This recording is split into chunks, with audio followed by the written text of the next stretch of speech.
times when you want to run and hide. You gotta be able to find energy. You gotta make up games, make up tricks, make up whatever you can to get to the next evolution of life. To get up every day or 5 days a week, whatever, when it's snowing, shiny, not shiny, not comfortable, and to go in the gym and work out when you don't want to go to the gym, it is not fun.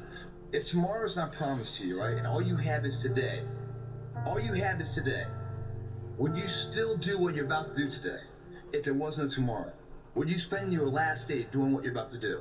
If that answers no, you better change some shit up. You are the general that is in charge of your life. In charge of the war of your life. Some people talk about being the CEO of your life. I'm telling you, you are the general of your life because it's a war. It's a war going on. The battle that's going on in your life to be stronger and smarter and faster and better. So that means as the general, you're the one who decides what you do and how you're going to do it. You come up with a strategy. It's on you. Continue to work your habits and continue to put the work in, and no matter if you're not feeling great about it or whatever the case may be, I think it's always going to pay off because the work never ever, it never shies away from it. I mean, you can never shy away from the work. The work is always going to pay off, and when you shortcut the process, it'll catch up to you. But if you put the work in, day in and day out, both physically, mentally, spiritually, whatever the case may be, I think it always pay off for you.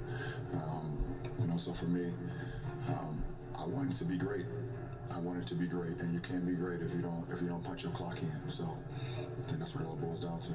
Do something. Stop being fucking scared if you have not jumped on the bandwagon of doing exactly what the fuck you want to do, which is skiing for the next 3 years or working at a job that's not what your parents want or what society wants. Do something. Stop being fucking scared. And so enough parents, the kid that's sitting right now at a desk and saw this in the feed and you hate your fucking job, enough.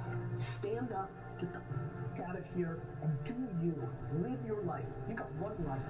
The biggest regret of the dying is never becoming your ideal self. I do believe that we're thrust in a world that we don't fit in. And I believe the journey is that a lot of people sell you a bill of goods along the way. That if you get some awards, you mean something. You go to a certain school, you got it. You cute, classical beauty, you got the right man, you got the right...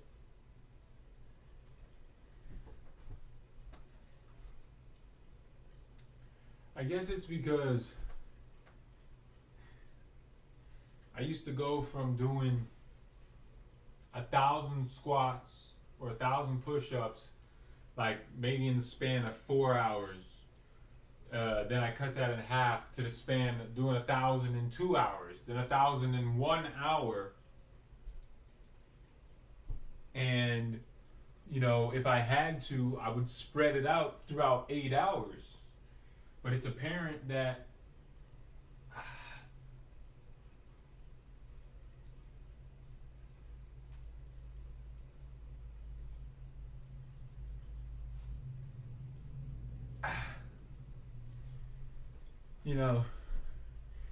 you can't be a working man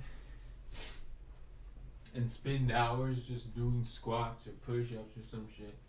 Like if you were a working man, because I knew when I had 2 jobs, I didn't have time to work out for hours and shit. You only got 10-15 minutes in the morning, right? If you really work it, you would have a little extra 10 minutes to do something. That should be towards journaling, or if you're going to use it to do your damn workouts, okay. But hell, you got to use 8 solid hours for work. Really, you need to work 16 hours. You know what I'm saying?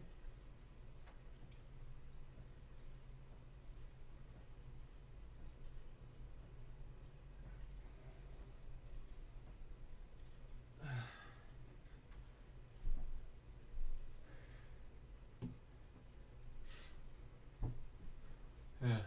So you don't have time for that. And really, you need a 45-minute circuit maybe burpees, maybe something to get your blood flowing, and then that's it. You know what I'm saying? You should only have time for that. The rest of your time should be filled with money, because you can't leverage your time right now. If you want to work out all day, it better be because it's going towards your business, or like you'll have your bills already paid, or you have passive income, so like your time, isn't necessary. Last time you were just running the songs that you rehearsed in rehearsal. Last time you were just going through the motions and you got numb. Come on, and you got tired and weary, and now you're broken and bitter and angry because you lost. And I'm just wondering if you're courageous enough, bold enough, if you have enough faith, come on, if you have enough inside of you resilience to come back to the scene. This whole thing about suffering, yeah, it sucks. Really bad. Really, really bad. But we all live on this side of suffering. On this side, this nice box that's very comfortable, that we know when everything's going to happen. We're in it, it's good. We know how everything's going to turn out. It's those few people who are willing to go on this side of suffering. And once they get through that, ask him how he feels now. His mind, how far he grew. In that short period of time, he grew so much more than a normal person because he was willing to go outside himself. Because on the other end of suffering is greatness. You got a lot of people paying their hard-earned money to come watch you perform. It's your job to be in shape. It's your job to be strong enough to perform at that level every single night. And as a competitor, I'm not ducking. Like, it's not, oh my God, my back hurts, I'm sore, we gotta play Vince Carter and Toronto Raptors tonight. Pick your mountain, whatever that mountain is, and each journey of the mountain is a million steps, and each day you have to take that step. Yeah. Each day you take that step, you look up at the mountain, you say, that's where I want to go. And then each next day you take your step over and over and over again. Let yourself go. Fall free into it. Step into it. You are worthy. You are an unrepeatable miracle, and there is none like you in all the earth. There will never be another you. Your DNA, your fingerprint. Come on. Your gait, your presence, your authenticity. Come on. You're special. You're special, and you're necessary. The real Merry Christmas happens when all of that noise is gone. It's quiet. And it's you against you. And now all those endorphins are gone. If I promised you me about getting up early and getting after it to go lose weight, study harder, guess what?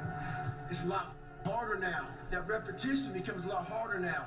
So a lot of us can't do things on our own. So find somebody in your life. So when you throw that towel in, they throw that mother back at you and say you're not done yet. Stay true to yourself. Stay hard. Something about the best athletes, they all have they have a fucking self-loathing. They also have an ego, and they have this anger towards the competition. If you don't have the mindset that you're the best ever, you failed already. I feel confident because I'm the best player in the world. I'm playing to win, and to win I will destroy you. I will do everything to win, and I need to win because when I win is my proof that I am alive. I'm gonna beat these guys. I can beat all of them. I'm number 1, 2, 3, 4, 5, 6, 7, 8, 9, and maybe John and Mighty Mouse is 10. There are just those very few players who train to dominate. They train so hard that winning is inevitable. Just get started. Just get started. The longest time in the world is the hesitation between thought and action. Well, at least it has the potential to be the longest time. It can actually be forever. Forever. Beyond what Einstein said, 1 second can actually become an eternity. That's how much it can flex. You can hesitate for 1 second to get started on something.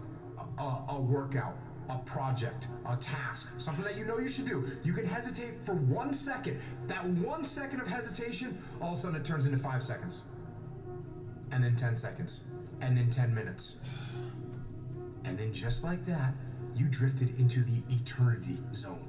1 second became an eternity because something that was going to happen is now never going to happen. Ever. Why is that? Because you hesitated. hesitated. So don't take that chance. Instead, take action. 2 key words: delayed gratification. And this is when you got to do it, when nobody's watching. You got to be kind of content with doing the exact same thing day after day after day and making reasonable progress. That's where you really got to push it. We started this in a basement. In a f***ing basement. Now go out there and show me how you do things. Show me how you live. Show me how you fight. Let me show you how I fight? Yeah. Show me who the f*** you are. Maybe some of you guys got something you never finished, something you really want to do, something you never said to someone, something. And you're told no, even after you pay your dues. Who's got the right to tell you that? Who? Nobody. It's your right to know.